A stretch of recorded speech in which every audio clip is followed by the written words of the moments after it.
let's bring in our distinguished panel to talk about whether this Fed plan is really gonna work.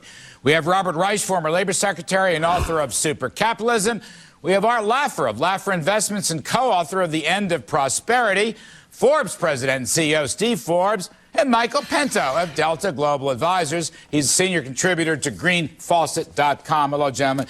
Steve Forbes, I want to go to you because with the dollar dropping left and right, I mean, I don't know how anybody can judge this Fed announcement to be a success with the dollar crashing. You've been very tough on Bernanke regarding his cheap dollar policies. What do you make of this Fed thing? Is this where we want to go?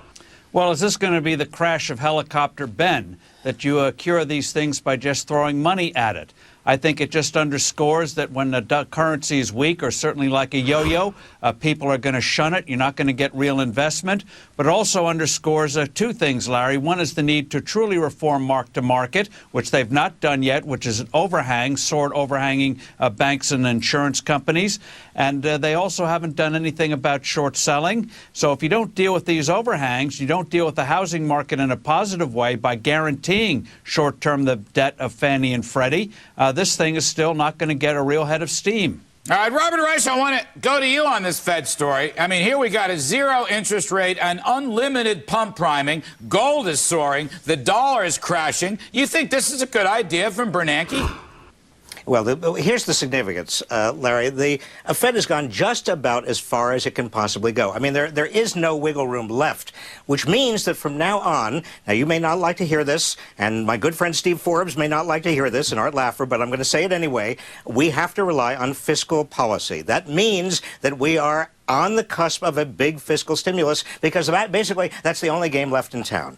Well, okay, but I want to go to Art Laffer, because I have a feeling, Art Laffer, you like this plan, don't you? You're not worried about the crash of the dollar. You're not worried about soaring gold prices. And when Robert Reich says the Fed has gone as far as it can go, I don't think that's true. The Fed can go out there buying mortgages and treasuries and consumer-backed, asset-backed bonds. They can buy the walls here. They can buy the cameras. They can buy anything to pour cash into the economy, Art. Now, is that the way this country should go? No, it is not, Larry. I don't agree with any of that. But I thought you were in favor of the Bernanke package. Not this one, no. In fact, I think Bernanke has been pretty much the primary cause of the problems we have here in the economy. And from my look at it, if Bernanke doesn't get serious and really control the monetary base, at some stage you're going to have a real problem coming on with inflation in the U.S. And I totally disagree with Robert, my good friend, by the way, and I think he's a great guy.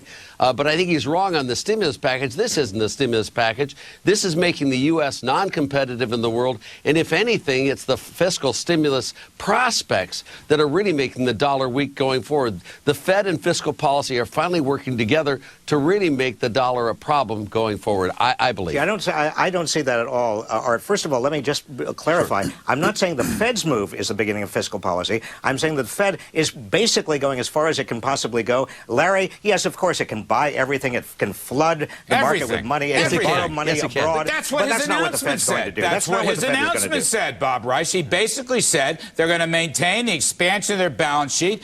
The best I can determine, even on a smooth basis, let me go to my pal Pinto here.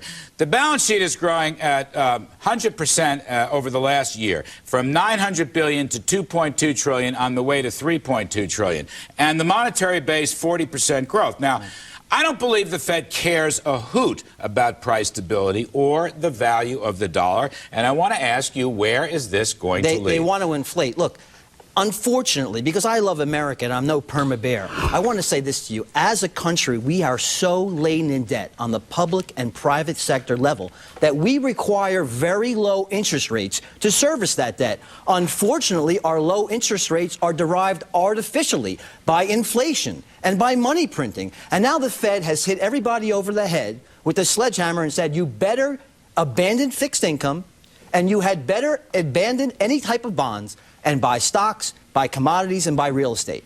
So I am very bullish in the short term for stocks. But Steve Forbes, here's a question. Look, if you're depreciating the dollar, if markets are bringing the dollar down, Steve, all these hopes that the Fed can buy mortgages, for example, in order to get mortgage rates down. What if China decides it isn't going to buy anymore because it doesn't want our devalued dollars? That could drive interest rates up. In other words, there's a paradox here. The more money you put in, maybe in the short run rates come down, but in the longer term, rates go up off of the inflation fear and the lack of confidence in our currency. Exactly.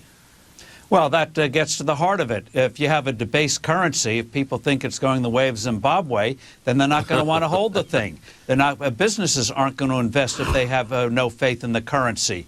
So if Bernanke ever could get his act together, and he's only had 4 years to do it, so perhaps we shouldn't be too hard on the guy, he should announce he's going to have a stable dollar, and the federal government should guarantee, since it owns Freddie and Fannie, to stop pretending that it doesn't, and guarantee their debt so they can get some of this 4% money and do mortgages at 4.5% and 5%. Larry, if you could go to the bank and refinance your mortgage at a fixed rate of 4 3/4, 5%, that would get housing market really moving But again. I want to go. Can I just intervene just with one yes, comment you'll here, get the because last word for this segment. All of you are on another planet when it comes to understanding that we have a huge amount of underutilized capacity in this economy right now. We've got to have low interest rates, and we've got to have a fiscal stimulus just to get jobs going, just to have people working in order to buy the things that will get the economy going. If this economy doesn't go, nobody's going to invest in the economy. Foreigners are not going to invest in this economy. Why should anybody invest in the economy if people are not buying? Because, Robert, if you do that fiscal stimulus, you got to pay for it somewhere. There isn't a tooth fairy. And if you do all this spending as you guys are doing, you're going to have to raise taxes and making this the most unattractive place on the earth. I mean, it is a real problem what you're doing. Laffer, I got to say, my dear, dear friend, you have said on this program for so long that the dollars should go down. It's good for our trade balance. What I said that, and now you're getting it in spades. Oh, come on. This is not true. Larry, I've been talking about the monetary base growing for about 1.5 years, and it did not grow. They caused the financial crisis, and now they're printing way too much money in response. When they change their policies, I change my answer. In the short term, there is nothing wrong with a low dollar. It stimulates exports. In the short term, that's what we need. Keynesians now. No, Robert Reich gets the last word for this segment.